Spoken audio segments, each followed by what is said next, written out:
오늘 마지막 주제는 이낙연 지금 이제 민주당의 코로나19 국난 극복 위원장 맡고 있는 지금 이제 압도적인 차기 대권 주자 지지율에다가 당 대표 나서느냐 마느냐 하는 것인데 어떻습니까? 흐름이 지금 보니까 이낙연 나서면 이낙연이 당 대표 되는 거고 안 나서면 아마 송영길이 가능성이 좀 커 보이긴 하는데 어떻습니까? 제가 볼 때 이제 현재는 뭐 보수 후보라는 사람들이 1% 2%니까 혼자 뛰고 있는 거죠. 이제 그렇다면 이제 여권으로서는 이제 청와대가 고민이 좀 있을 거라고 봅니다. 하나는 뭔가하면 이재명이 또 뭐 한 11%, 13%뭐 이래 오잖아요. 네. 그 2등이 돼 있어요.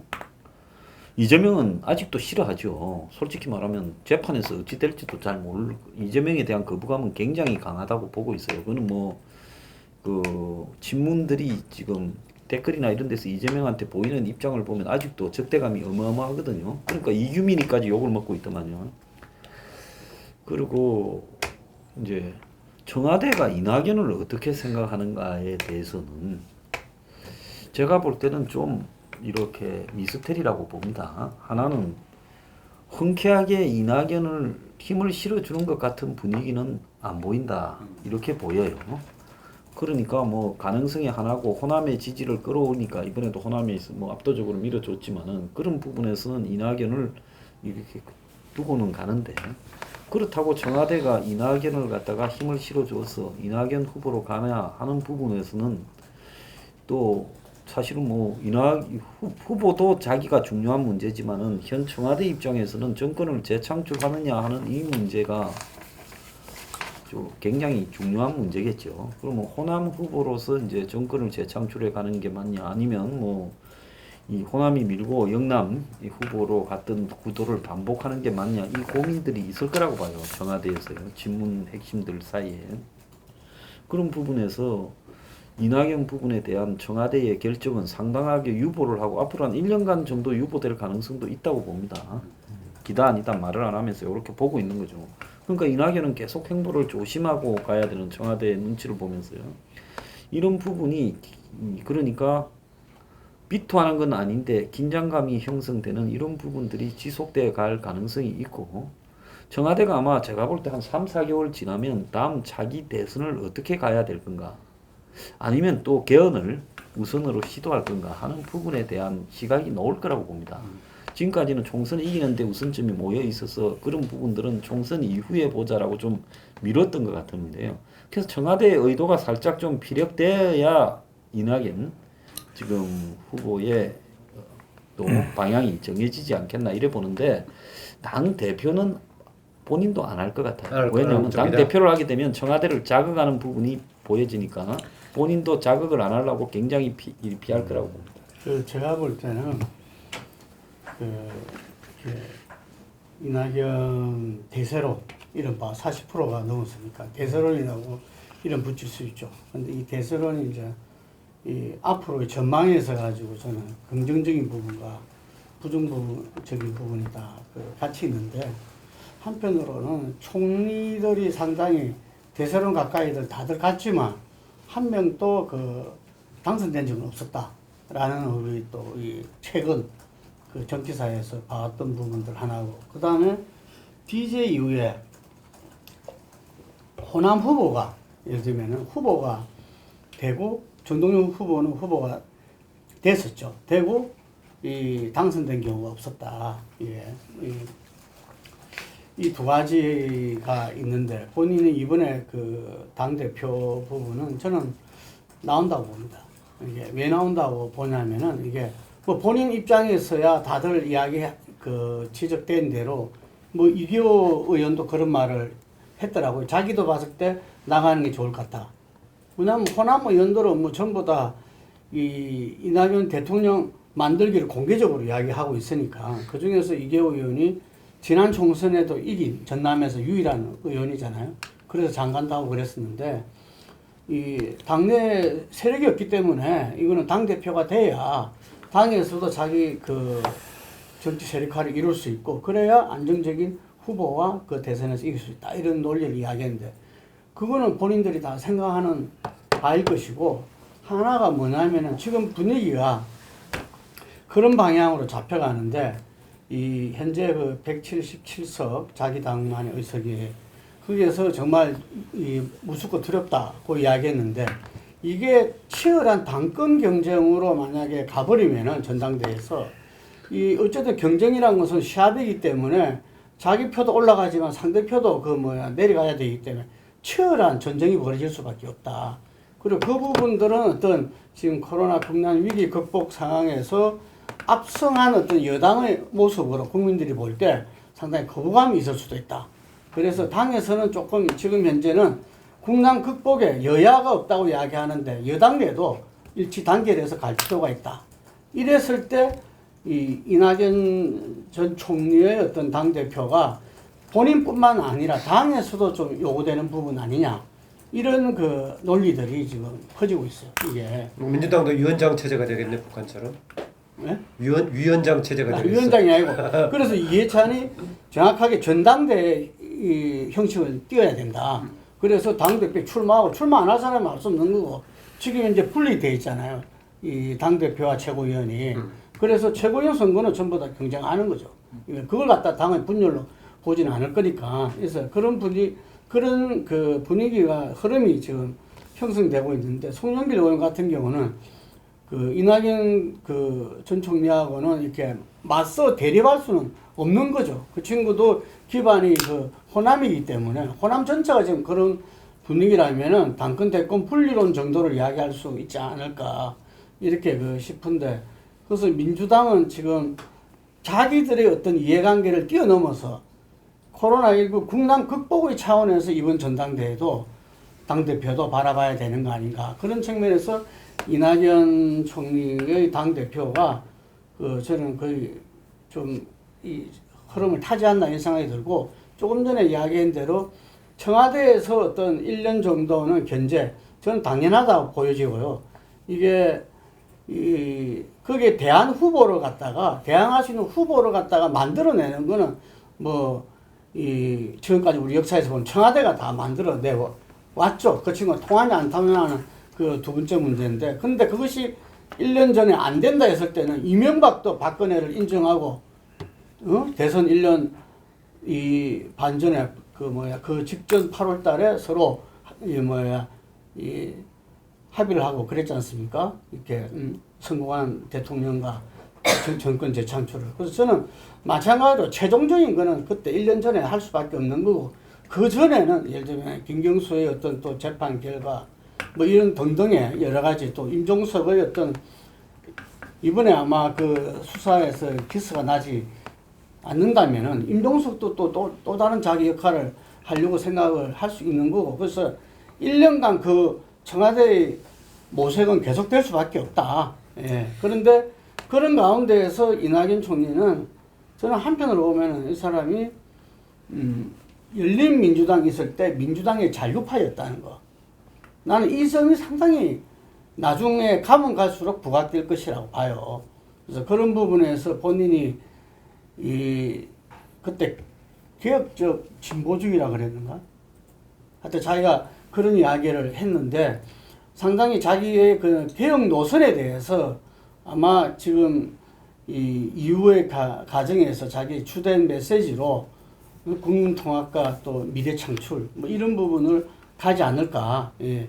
이 속에서 흔히 말하는 이 현재 여권의 친문 세력이 제가 볼 때는 책임 당원의 한 반 정도는 되지 않나 보는데, 이 호남하고도 겹치겠지만 그 부분에 대해서 대통령감으로서 인정받고, 또 국회 내에서도 이 당대표로서 자기가 이 원내대표와 함께 국회 운영을 하는 부분에서도 증명될 때, 저는 그 흐름은 또 탈 수 있고 위기도 몇 차례 올 수 있다 라고 봅니다. 지금 이낙연 의원, 이제는 의원이 되었죠. 의원은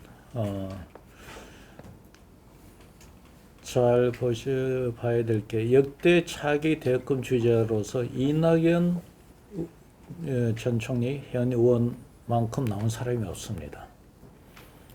옛날에 이해창 총리가 두 번 대선에 도전해서 마의 40%대 벽을 확실히 못 넘어갔고 무너졌습니다.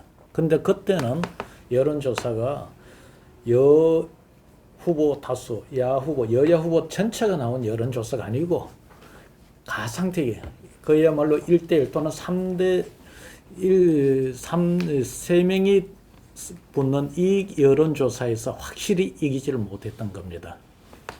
그 무슨 이야기냐면 현재 이낙연 전 총리가 하는 여야 섞어서 하는 여론조사보다도 그 여론조사가 훨씬 더 쉬운 거예요. 지금 여야가 표가 분산이 되기 때문에 40% 나온다는 거는요, 아마 여야 가상대결을 붙여보면 50% 훌쩍 넘어가 버립니다. 그 이야기는 현재 이낙연 전 총리의 지지율은 굉장히 높은 지지율입니다. 이건 무슨 이야기가 하면은 지금 차기 대선이 1년 10개월이 남아 있는데 이낙연 총리가 당 대권을 맡게 되면은 사실상 차기 권력이 등장한다고 할 정도로의 압도적인 힘을 갖게 되어 버립니다. 아마 여권 내에서도 이걸 고민을 할 수밖에 없는 거고, 이런 연유로 해서 이낙연 총리가 기꺼이 혼자 본인이 여러 가지 상황을 고려하지 않고 그렇게 결정할 수 있는 쉬운 결정 사안이 아니라고 봅니다. 만약에 차기 권력 재창출에서 여권 내에서의 어떤 경쟁 구도가 필요하다면은, 당내에 그런 의견이 있다면은 아마 이 총리가 전 총리가 이 당 대표로 맡게 되면은 그런 구도는 거의 없어진다. 사실상 당 대표가 집권되면은 여권의 차기 사상 당 대권 주자가 되는 거나 다름없는 게 되어버립니다. 그래서 이 부분이 과연 여권이 지금 2년 가까이 남아 있는 문재인 대통령의 국정 운영 마무리하는 과정에서 어떻게 영향을 미칠 것인지를 단순하게 여권의 이 총리한테 전 총리한테 힘이 실리는 정도 문제가 아니고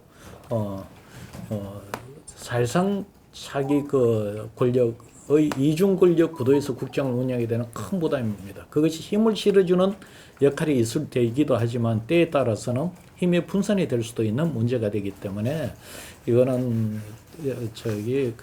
내가 섣불리 판단하기가 쉽지 않는 문제예요. 네. 저는 이래 봅니다. 그 IMF가 오기 2년 전에 95년 11월쯤에 그때 네. 만약에 돌아가가지고 당시에 김대중이 다음 대선이 될 거라고 가능성이 있다고 생각하는 사람이 별로 있었을까? 거의 없었을 거라고 봐요. 그런데 그때만 해도 YS가 무슨 뭡니까? OECD 가입이니 세계안이 하면서 잘 나갔죠. 총선도 95년대에 이겼고요. 그런데 그 김대중이 결국 그 이후에 그 소수 정당으로 70몇 석이었지 않습니까? 대선을 먹게 되는 과정에서 그때 이제 인재 출마도 있고 또 DJP 연합도 있지만 가장 결정적인 것은 IMF 상황이 실제 눈앞에 전개되는 와중에 치러진 대선에서 상당수 국민들의 불안감이 김대중 쪽으로 갔다고 이렇게 보거든요. 그래서 이제 지금 현재 이해찬 부분은 지금 야당의 변수는 제가 봤을 때 별로 중요하지 않은 것 같다. 지금 미통당에서 저기서 의미 있는 대선 주자가 나올 가능성은 제가 볼 때 현재로서는 거의 없다고 봅니다. 네. 근데 이제 중요한 것은 이해찬 부분이 아니라 이낙연. 중요한 게 그러니까 이낙연 부분이. 그런데 중요한 거는 뭔가 하면 경제가 제가 앞으로 2년 대선을 치를 때 과연 2022년 5월쯤에 어떤 상황이 전개되고 있을 건가라는 부분에 지금 우리가 생각할 수 있는 상황과는 차원이 다른 상황이 전개되고 있을 수가 있어요. 네. 그렇기 때문에 이낙연의 적은 미통당이나 민주당 내부의 헤게모니가 아니라 지금 이 코로나로 인한 이 경제 상황의 변화가 총선에 이기는 데는 완전히 그냥 결정적인 기여를 했지만은 이것이 만약에 우리가 생각하는 최악의 둠 상황으로 가게 된다면은 그때는 과연 이게 총선 이길 정도로 이 코로나 방역에서의 모범국 이미지나 재난지원금이나 이런 거는 통하지만은 경제가 붕괴되면 그건 수치상으로 폭발하지. 은행이 문을 닫고 기업이 문을 닫는 이런 수치상으로 외견상으로 드러나게 되지. IMF처럼 그것이 적당히 무마되거나 덮어지지 않는 상황이 올 수도 있다는 거예요. 그래서 이제 결국은 내가 볼 때 경제가 무너지지 않으면 이 정권이 계속 지속적으로 무난하게 연장해 갈 거라고 보고, 경제가 급속하게 무너지게 되면 그때는 이 정권이 뭐 아무리 유리하고 무슨 의석이 200석이도 필요가 없다, 그런 상황이 벌어질 거라고 보기 때문에 경제 관련 부분이 다음 대선을 좌우할 가장 큰 변수가 될 거다, 유일한 변수가 될 거다, 그렇게 보고 있습니다. 네, 뭐 2년 뒤 상황이 대선 상황에서 만약에 경제가 상당히 망가지는 상황이라고 한다면 그 정말 큰 변수가 될 겁니다. 큰 변수가 될 건데 저는 그것까지 지금 가서 예측을 하기는 조금 이런 단계인 것 같고, 제가 생각했을 때는 앞서 그 이낙연 지지율이 상당히 많이 40%를 넘었다는데 문제는 그 이낙연 지지율이 이낙연 자신의 것일까? 저는 그게 지금 상당히 퀘스천 마크라는 겁니다. 이번에 이 총선에서 승리를 했는데 누구도 자신 있게 이낙연의 승리라고 이야기하지 않았죠. 문재인의 승리라고 이야기하거든요. 그렇지 않습니까? 그렇다고 한다면 이 오롯이 그러면 지금 그 이낙연이라는 사람이 지금 여권 주자에서 1위로 놓은 것은 어쩌면 당연하죠. 그러니까 지금 대통령 지지율 60%가 넘는 고공행진을 하고 있는데, 그렇다고 한다면 국민들 입장에서는 아무래도 대통령이 속해 있는 정파, 그 정파에서 상당히 대통령 노선을 열심히 따른다고 하는 사람을 지지할 수밖에 없는 상황이라는 겁니다. 그렇기 때문에 어떻게 보면 이 이낙연 지금 전 총리 입장에서는 본인의 정치적 독립을 이 과정에서 어떻게 이뤄낼 것이냐는 문제라는 겁니다. 이게 지금 결국은 이낙연의 가치, 이낙연의 비전은 지금 아무도 사실 잘 모르는 겁니다. 사람들이 잘 모르는 상황이기 때문에 이러한 부분들에 대해서, 예를 들면 김대중 총재 같은 경우는 평화적 정권 교체, 그러니까 수평적 정권 교체를 최초로 한다, 그런 역사적 의미. 노무현 반칙과 특권을 없앤다. 문재인, 이명박 박근혜 정부의 이 태행적 민주주의를 다시 반듯하게 세울 사람, 이러한 부분들이 이미지가 딱딱 있었지만 이낙연은 그런 이미지가 지금 없다는 겁니다. 그게 지금 제가 생각엔 이낙연 총리가 어떻게 해야 지금 만들어낼 것이냐는 문제인데, 제가 생각할 때 이낙연 입장에서는 가장 필요한 부분이 결국은 지금 이낙연의 정치적 강점이라는 부분은 조금 좀 온건 합리적이다, 약간은 조금 좀 중도적인 측면이 좀 있다는 겁니다. 이런 측면은 본인 입장에서는 그걸 잘 살리면 통합의 리더십으로 포장할 수 있지만, 자칫 잘못하면 여성 친문의 지지층을 보면 저거 말이야 우리하고 또 다른 길을 가려고 하는 것이 아닐까라는 경계심을 갖게 되면 어느 순간 또 무너질 수 있는 것이거든요. 그렇기 때문에 저는 상당히 지금 어떻게 보면 정치적 외줄타기를 하는 그러한 심정이지 않을까. 이낙연 전 총리 본인 스스로 입장에서는 그렇다고 한다면, 저는 차라리 그런 상황이라고 한다면 아까 우리 김 대표 말씀하신 것처럼 8월 전당대회에 내가 도저히 해서 내 능력과 비전을 분명히 각인시킨다는 식으로 정치적 모험을 걸지 않고 적당히 자기하고 친한 사람의 뭐 영남 대표 내세우고 자기는 대권 주자로 나서고 이런 식의 스탠스를 갖고 가다가는 제2의 노무현 같은 사람 한 명 탁 튀어나오면 순간적으로 저는 무너질 수 있다고. 자, 내가 아까 하나 빠졌는데, 네. 청와대가 뒷짐을 지고 있고 이낙연이하고 이재명이하고 둘이 붙이면 그냥 청와대가 너 둘이 되는 사람 중에 나 손 들어줄게 이러면 누가 이길까 하고 보면 제가 볼 때 이재명이 압도적으로 이길 거라고 봐요. 그러니까 이제 이재명이라는 부분을 청와대가 이제 어떻게 판단하느냐, 저건 반역의 기운이 뭔가 재수가 나쁜 기운이 있어서 제거해야 되겠다고 마음을 먹겠다면 제거되겠지요.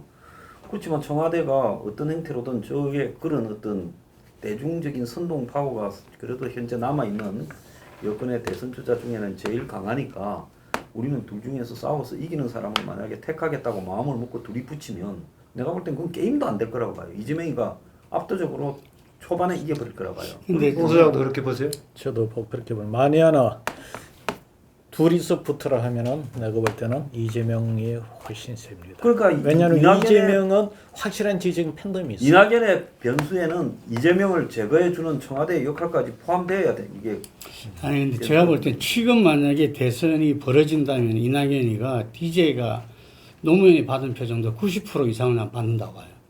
이미 그 호남은 정리돼 버렸어요. 이게 기존에 뭐 지금 민주당은 된 사람이든 민생당이 더 내걸었잖아요. 슬로건으로 천정배 의원 또 이낙연을 대통령 만들겠다라는 것을 갖다가 호소했을 정도로, 그러면 지금 이제 그 권리당원이 어떤 굉장히 중요한 그건데 경선에서도 그 권리당원의 저는 반은 호남이라고 봐요. 이게 그러면 수도권 호남이든 그 호남 지역 호남이든 합하면 한 50% 정도 차지하는데 뭐 50%가 아니라 예를 들면 30-40%라 보더라도 그것이 기본으로 깔린다는 거죠. 하지만 대통령 후보가 되고 대통령이 되려면 또 다른 뭔가가 보여지고 그게 설득되지고 사람들이 인정해야 돼. 그 저는 이낙연의 대통령을 위한 승부는 이제 지금부터다. 이제부터다. 그리고 그 첫발이 바로 당대표로 나서면서 금방 이야기한 대로 자기가 이제 정확하게 메시지도 던져야 되겠지만 실제로 해내는 어떤 능력도 보여줘야 되는 거죠. 이게. 그래서 저는 이제 출발이다 이래 봅니다. 알겠습니다. 두 분은 이번 당 대표의 승부를 걸고 나서야 된다는 얘기 같고 자칫하면은 오히려 청와대와 대척점에 설 수 있는 그런 분위기도 될 수 있으니까 조심해야 된다라고 황 소장은 또 얘기를 했고 뭐 그런 정도로 정리를 하겠습니다. 시간도 됐고요. 오늘 수고하셨습니다. 네. 네, 고맙습니다.